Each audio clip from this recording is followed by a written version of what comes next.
예수님은 독생하신 아들인가 아니면 독생하신 하나님인가?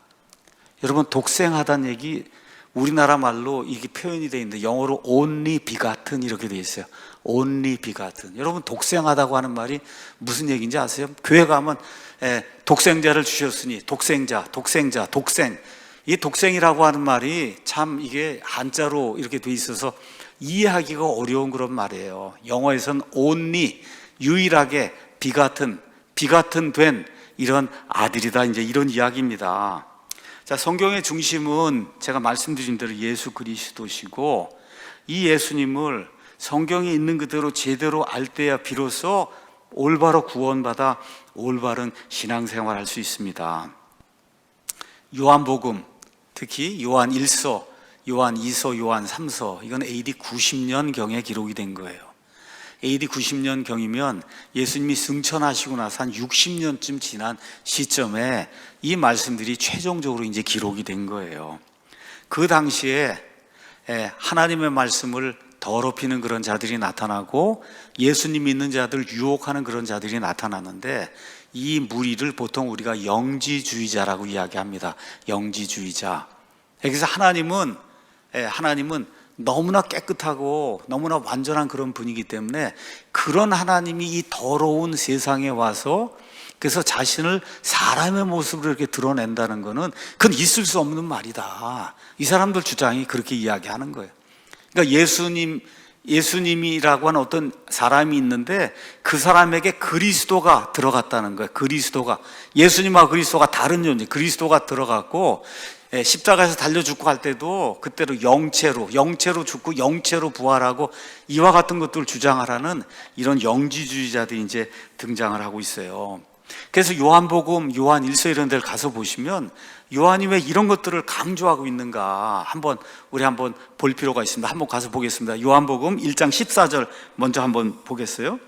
말씀이 육신이 되어 우리 가운데 거하시매. 말씀 하나님이 육신이 돼갖고 우리 사람들 가운데 거했다는 거예요. 이걸 왜 굳이 표현해야 했을까? 마태복음, 마가복음, 누가복음에 없잖아요, 여러분. 근데 60년쯤 지났을 때, 예수님 승천하신 이후에 60년쯤 지났을 때는 이게 제일 큰 논쟁의 이슈였어요.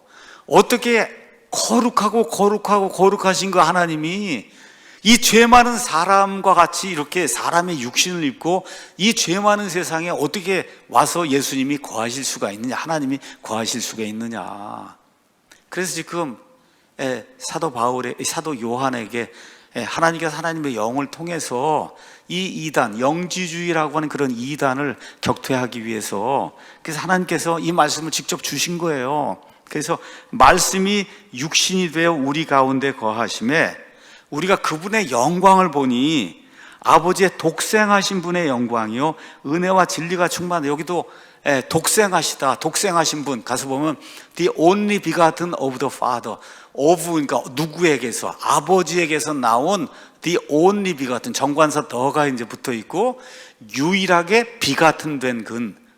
그래서 그 예수님을 보니까 아버지의 독생하신 분, only begotten of the Father, 아버지의 유일하신 그 독생하신 분의 영광이고 은혜와 진리가 충만하더라. 이거를 지금 요한복음 시작하면서 사도 요한이 못을 박는 거예요. 예수님, 우리가 한번 가서 보시면 요한 1서도 한번 가서 잠깐 제가 읽어보겠습니다. 요한 1서 시작이 이렇게 되고 있어요. 왜 이게 나오는가 한번 보세요. 처음부터 계셨던 그것, 즉 생명의 말씀에 관하여는, 말씀 여기도 대문자로 되어 있잖아요.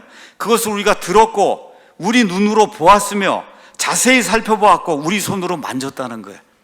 왜 이 말을 요한일서 시작하면서 사도 요한이 이야기한, 우리 손으로 만졌다는 거예요. 나랑 같이 밥 먹은 분이다. 그렇죠? 나와 함께 3년 반 동안 동고동락했던 바로 그분이다. 우리 눈으로 본 분이다. 나랑 같이 이야기했던 분이다. 지금 그거를 1장 시작하면서부터 지금 밝히고 있잖아요. 왜 그래요? 영지주의라고 한 이런 이단이 나타나서, 그래서 예수님은 절대로 사람의 몸을 입고 이 땅에 오실 수 있는 분이 아니다, 이걸 주장하니까 요한복음에서 시작하면서 말씀이 육신이 되어 우리 가운데 거했다. 그렇죠. 요한일서 시작하면서 우리가 그분을 봤는데 만지기도 하고 그분의 말씀을 듣기도 하고 동고동락하고 같이 밥도 먹고 그분의 품에 기대기도 하고 이런 분이다라고 이렇게 말씀을 지금 시작하고 있는 거예요. 자, 그러면 우리가 어떻게 하나님을 알 수 있느냐? 어떻게 저와 여러분이 하나님을 알 수 있느냐? 여러분, 예수님을 통해서만 알 수 있어요. 예수님을 통해서만. 요한복음 14장 가서 보니까 이런 말씀이 이제 그 안에 기록이 되어 있습니다. 예수님께서 이제 내가 아버지께로 간다. 근데 너희는 마음에 근심하지 말라. 내가 이제 처소를 예비하고 처소가 다 예비가 되면 너희에게 다시 와서 너희를 내게로 받아들이겠다. 그렇게 이제 이야기하니까 4절에 내가 어디로 가는지 너희가 알고 그 길을 너희가 안다. 그러니까 도마가 나서서 그러죠. 주여, 주께서 어디로 가시는지 우리가 알지 못하는데 어찌 그 길을 알 수가 있습니까? 그랬더니 예수님께서 내가 곧 그 길이요 진리요 생명이니 나를 통하지 아니하고는 아무도 아버지께로 오지 못한다. 그렇게 얘기하니까 또 하나의 연약한 제자 빌립이 등장을 하잖아요. 8절에. 그렇죠? 주여 우리에게 아버지를 좀 보여주십시오. 그러면 족하겠습니다. 자꾸 아버지 이야기하고 하는데 아버지를 한 번만 보여주시면 그러면 너무나 좋겠습니다. 그래서 예수님께서 그에게 이르시되 빌립아, 내가 이렇게 오랫동안 너희와 함께 있었는데 내가 아직 나를 알지 못하느냐? 나를 본 자는 아버지를 보았는데 어찌 내가 말하기를 우리에게 아버지를 보여주소서 하느냐?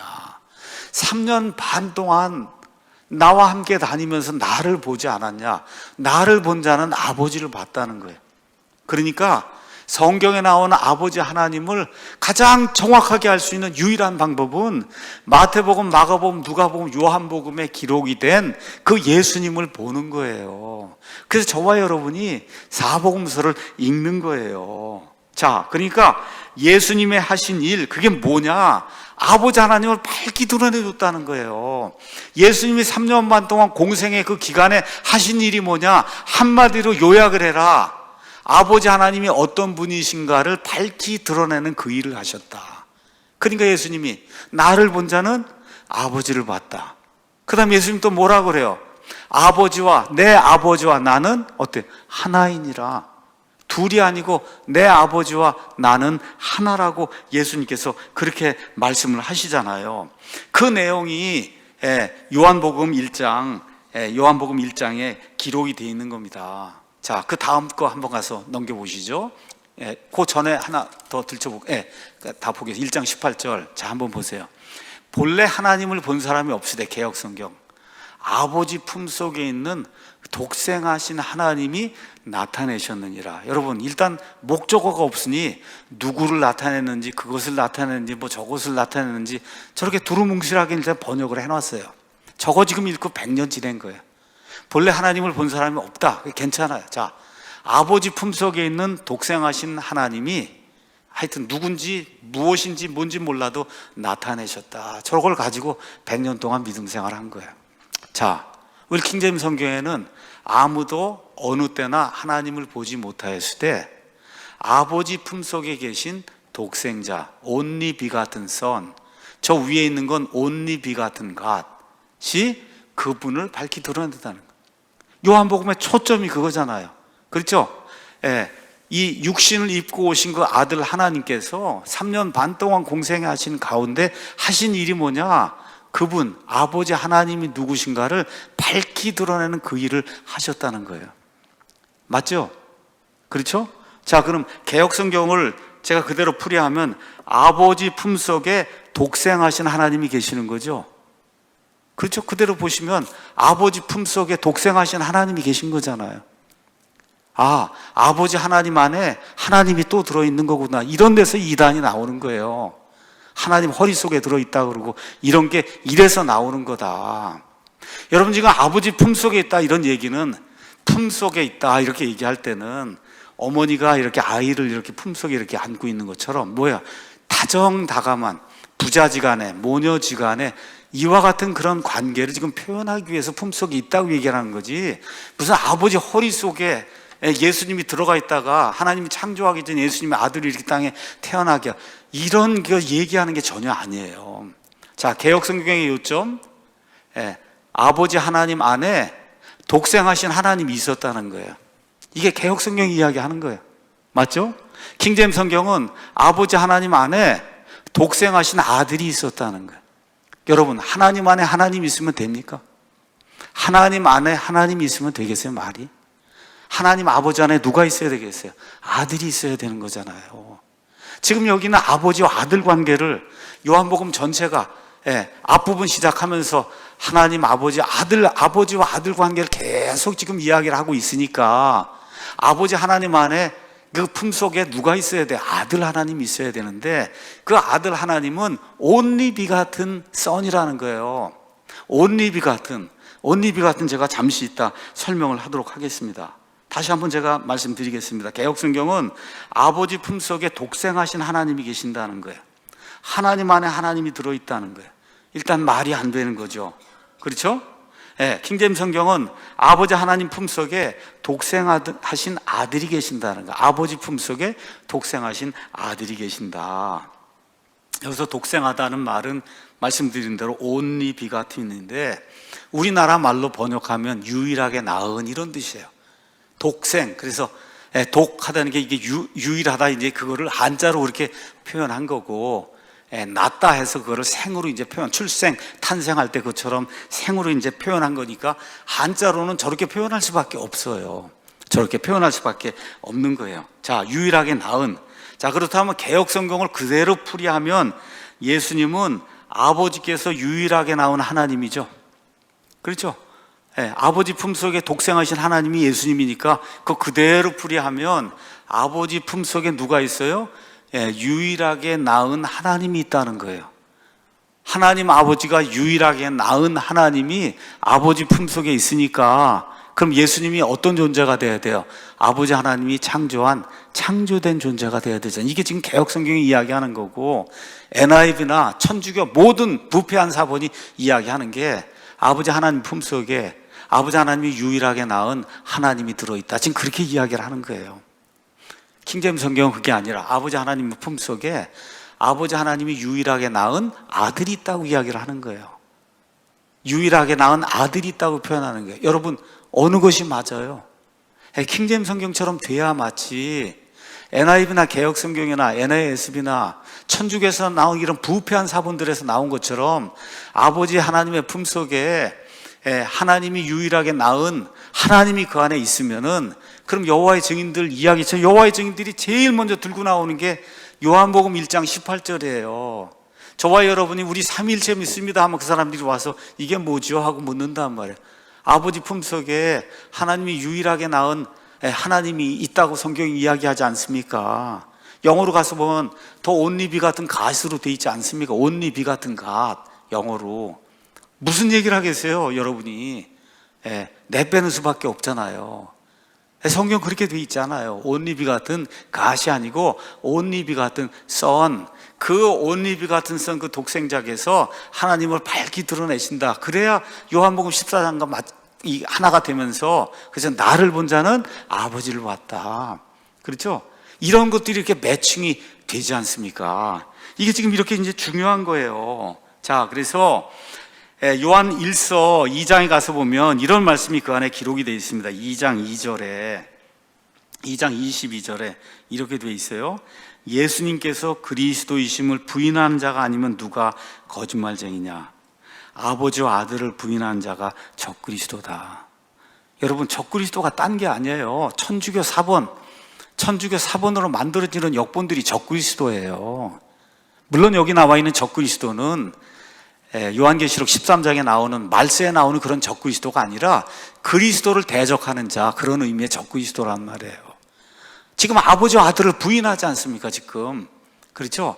이런 성경을 가지고 성경 공부를 하고 뭐 해서 이게 될 일이 아니라는 거죠. 자, 그래서 요한복음 1장 18절에서 아들을 제거하고 그 대신에 하나님을 가져다 그 안에 집어넣은 이와 같은 현대 역본들은 성경의 증거에, 지금 여기 나와 있는 증언에 따라 다 뭐예요? 적그리스도, 예수님을 대적하는 그런 존재란 말이죠.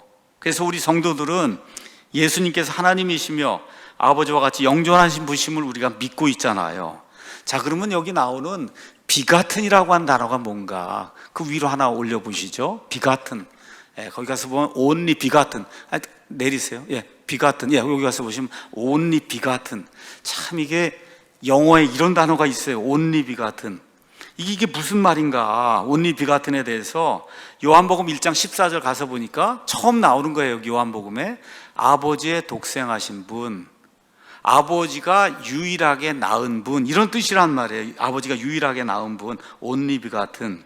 자, 그래서 여기 요한복음 1장 14절, 요한복음 1장 18절, 여기 하나님 아버지가 유일하게 낳은 아들이라고 한 이런 개념, 이런 개념을 이거를 없애거나 아니면 퇴색하기 위해서, 그래서 영지주의자들이 시작을 해서, 그래서 요한복음 1장 18절 이런 말씀을 그걸 변개하기 시작한 거예요. 여기 원래는 더 only begotten son으로 하나님이 주셨는데 이걸 뭘로 바꿨어요? only begotten god으로 바꿔놓는 그런 일이 사본의 전달 과정을 통해서 역사 속으로 이제 들어오게 이제 된 겁니다.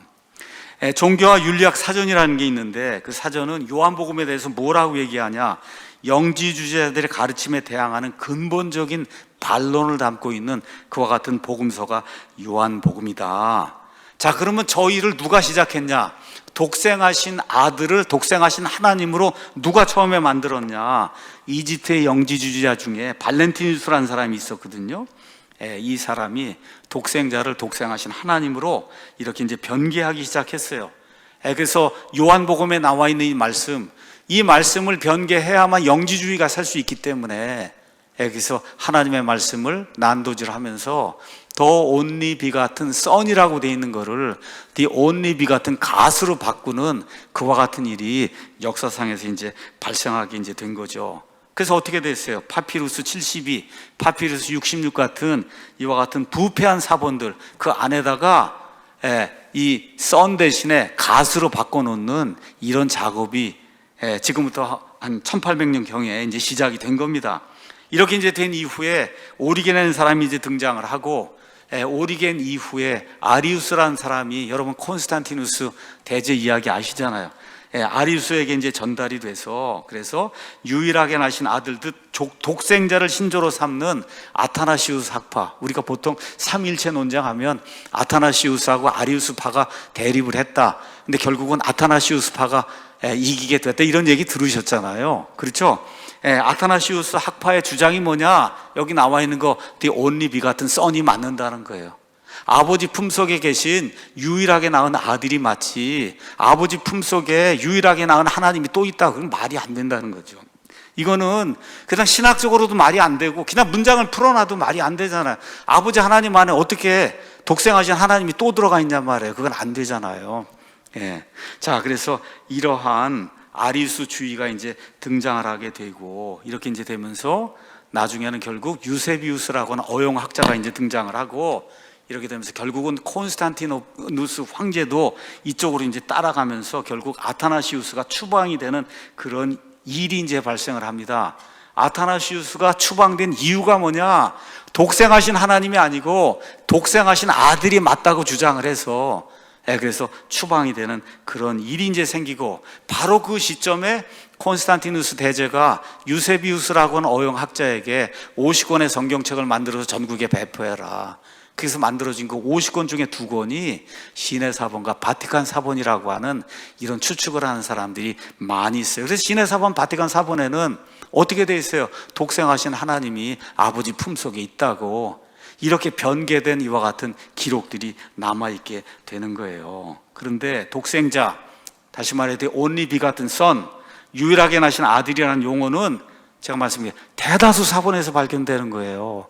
다수 사본은 전체 지금 신약성경 사본이 한 6,000개 되면 거기 99%가 동의하는 이런 사본이 다수 사본이에요. 이 다수 사본에서는 다 어떻게 표현이 되어 있냐? 아버지 품속에 계신 독생하신 하나님이 아니라 독생하신 아들, 이렇게 이제 표현이 되어 있는 거예요.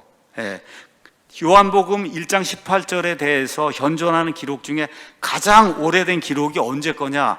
주후 180년경에 터툴리아라는 사람이 있는데 이 사람이 기록을 했어요. 거기 뭐라고 기록했어요?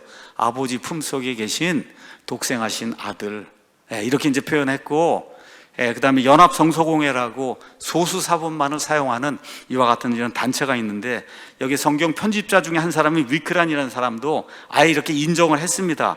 요한복음의 저자가 유일하게 나신 하나님이라고 기록했다는 데는 의심의 여지가 많다. 본인들 이와 같은 그 본문에는 독생하신 하나님이라고 기록을 해놓고도 이게 사본의 지지가 없거든요. 그러니까 인정을 하는 거예요. 이거 독생하신 하나님이라고 요한복음 저자가 기록했을 리는 거의 만무하다는 거죠. 이것은 알렉산드리아 계열의 전통 안에서 발견되는 초보적인 실수로 필사 때에 이루어진 실수일 것이라고 심지어 연합성서공회 편집자가 이렇게 인정할 정도로 독생하신 하나님이 되는 것은, 그것은 여호와의 증인들이나 아니면 아리우스파나 오리겐이나 천주교 사본이나 이런 데서나 이게 용인이 되지, 하나님 말씀 믿는 이런 사람들 가운데 결코 용인이 될 수 없는 그런 일이다.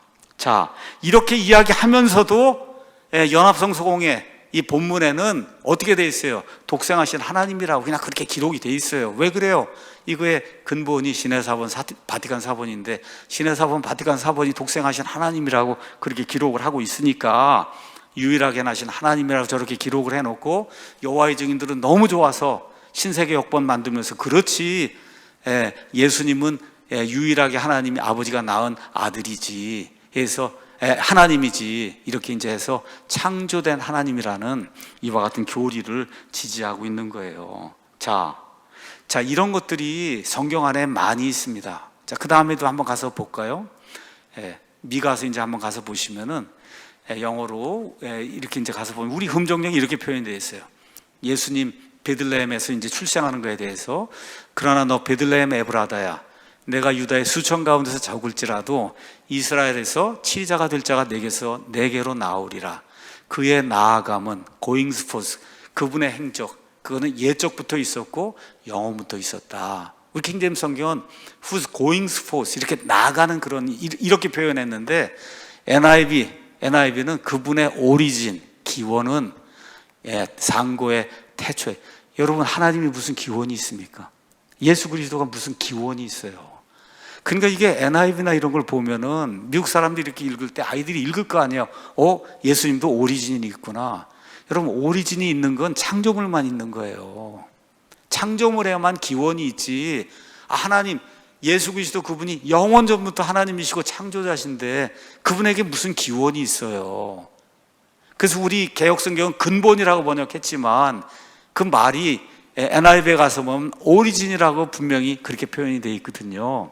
그러니까 저걸 표현할 수가 없으니까 그냥 근본이라고, 그분의 근본, 이게 시작이라고 표현한 거예요. 시작. 아까 봤잖아요. 시작. 똑같은 말이거든요. 이렇게 성경을 표현해 놓으면 그러면 예수님이 창조된 이와 같은 신, 이런 창조물에 지나지 않는 이런 유감스러운 그런 일이 있는 거죠. 우리 주 예수님께는 기원이 없습니다.